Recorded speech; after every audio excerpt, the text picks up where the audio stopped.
Sure.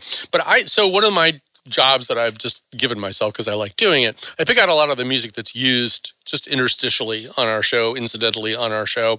And I've discovered that as I'm going through Tidal, which is not that different from Spotify, and I often will be looking for a title. We're doing a show about charisma or about Occam's razor or something like that.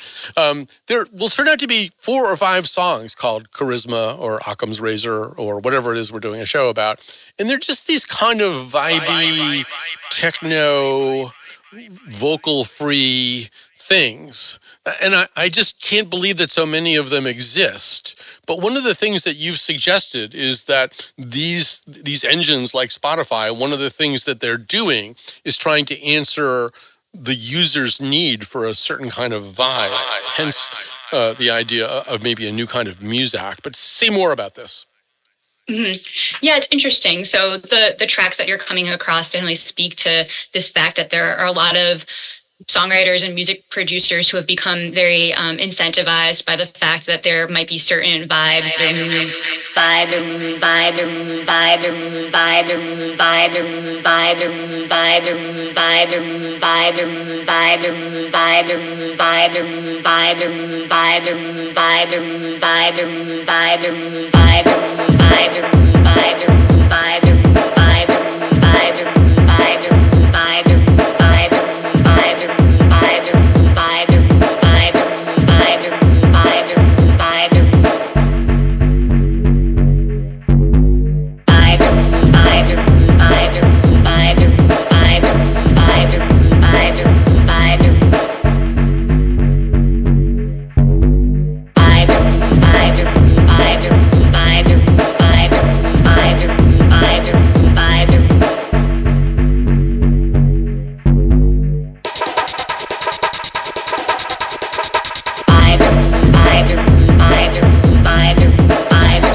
first success with algorithmic recommendations. And I think for a lot of people, maybe one of their first times that they really let algorithmic recommendation into their life as a music fan. But over the years, if you just look at the way it's framed on the platform, it's much more focused on the phrasing they use is made for you.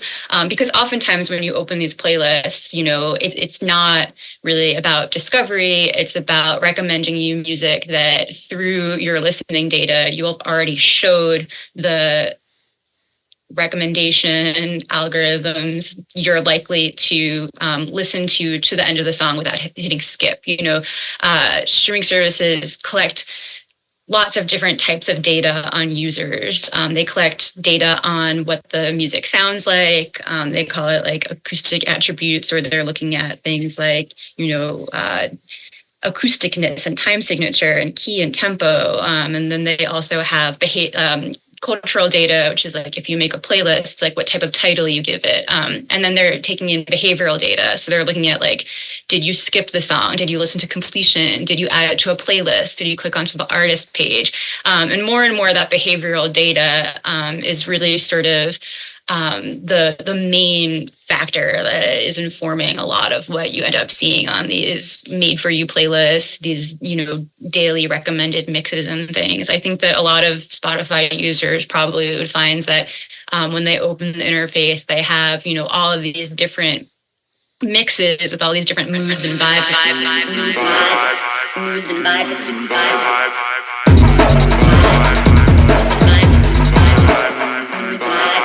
Moods and vibes. Moods and vibes. Moods and vibes.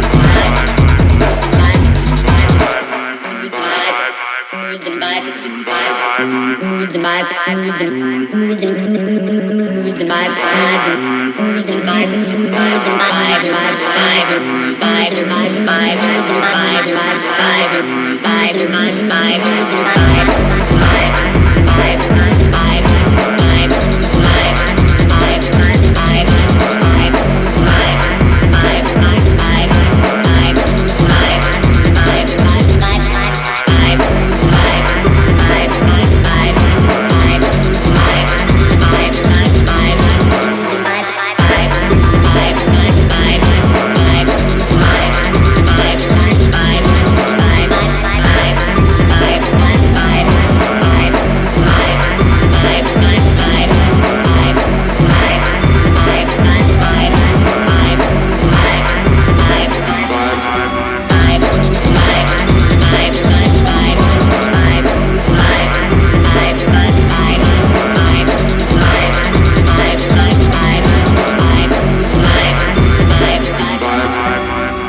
and vibes attached to them. But if they open them, a lot of times what they see is actually pretty similar.